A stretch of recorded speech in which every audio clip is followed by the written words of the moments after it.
For the first day of Politimas, we will be talking about why Democrats should not panic over the Virginia governor election. Well, here we are, the first day of Politimas. This is really exciting, and I hope you guys are excited to be on this adventure with me. This is the first video.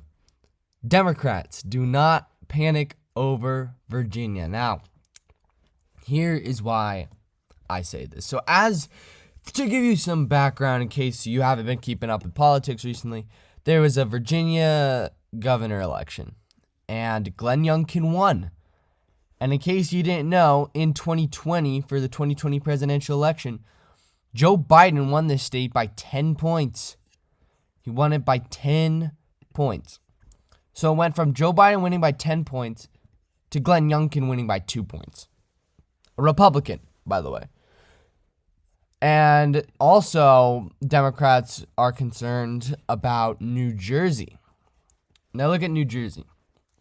You know, you're like, wow, that's like insanely close. And yeah, it is. I mean, look, Joe Biden got 58% of the vote and Donald Trump got 40% of the vote.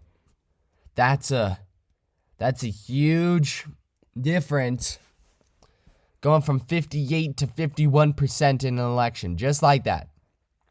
Now, why am I saying do not panic over this? Well, first off, I think we look at the old numbers. This is from 2017 Virginia governor election. Ralph Northam beat Gillespie, I think it's Ed Gillespie, by like 8 points.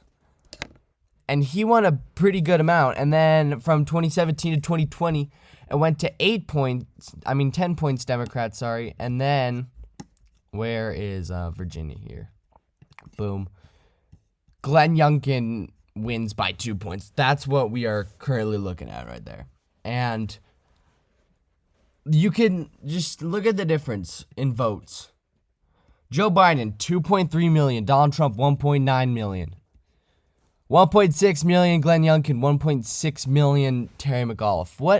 What exactly does that say? Turnout was low. Turnout was very low in this election. And it was low because, I mean, it's an off-year election. It's not a midterm. It's an off year. And most people don't even know that there are even elections this year.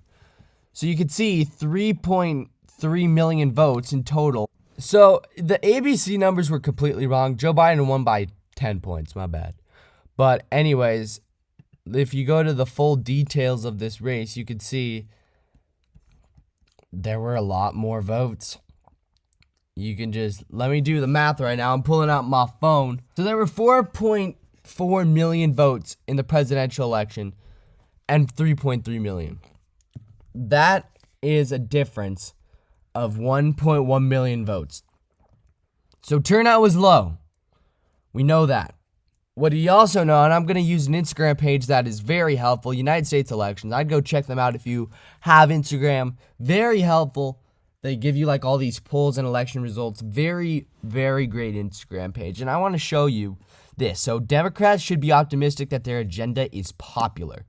Look, so the infrastructure bill, 63% of Americans support that. And then the Build Back Better Act, 58% of people report that. So these are two big bills that are really going to be defining things for Joe Biden's first term if they get passed. So the infrastructure bill already got passed. Now the focus is on the Build Back Better Act. It's popular. What I'm saying is if these are to get passed, then Joe Biden's approval rating is going to get higher. We've already seen his approval rating start to go up a little bit ever since he signed that infrastructure bill, and his disapproval rating, you can see that little drop right there, is going down a little bit because of this infrastructure bill. So, I mean, it does work. And, I mean, his agenda is popular, which means that if it gets through, he can get a lot of support from Americans because they like his legislation. It just needs to get passed. And I think that's a big, big factor about why this election went the way it did. Because Biden had been failing to get his agenda passed, and they just decided to turn to a Republican. That's what most people think about it. I mean, and that and low turnout. Those are two big things when it comes to finding out why Virginia turned red. Why did New Jersey almost go blue? Not almost go blue, I mean almost go red. It's because Joe Biden has been failing, but if Joe Biden sees some success, things could change for the midterms. If it gets through, then this whole Republican red wave that we are currently looking at right now, which is more than likely to happen, unless Biden gets his legislation through. He needs to work with Sinema and Manchin if he wants Democrats to have a chance in the midterm. If he truly wants to keep the House and the Senate, he needs to work out a deal with these senators to get it through, because his agenda is popular. But that's basically all I gotta say. Thank you guys so much for watching the first video of Politimas. It's gonna be a long journey. This is only the first video. We got 24 more left. So stay tuned tomorrow, because every day throughout the month of December, I will be releasing a YouTube video until Christmas. So make sure you tune in every day. There will be a new one. It just, the times will be a little bit different depending on like what I have going on certain days. But yeah, that's it. Thank you guys for watching. See you tomorrow.